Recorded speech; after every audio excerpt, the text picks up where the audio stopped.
खबर शामिल करते हैं नारवल से, जहां पर इलेक्शन कमीशन ऑफ पाकिस्तान का इमरान खान के खिलाफ आने वाले फैसले के बाद मुल्क भर की तरह नारवल चौक जसड़ बाईपास पर भी एहतजाज हुआ।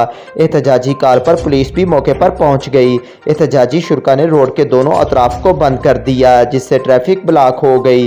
इस मौके पर मुजाहिरीन का कहना था कि इमरान खान हमारा लीडर है, इसके लिए हम किसी भी कुर्बानी से दरेक नहीं करेंगे।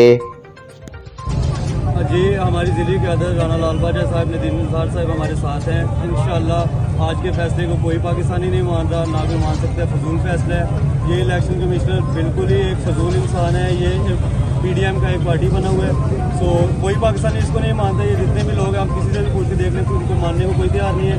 इंशाअल्लाह इमरान साहब दोबारा आएंगे, इन्हीं पाकिस्तानी अदालतों से शुरू होंगे और इंशाअल्लाह एक बार फिर से पाकिस्तान के प्राइम मिनिस्टर बनेंगे। पाकिस्तान जिंदाबाद।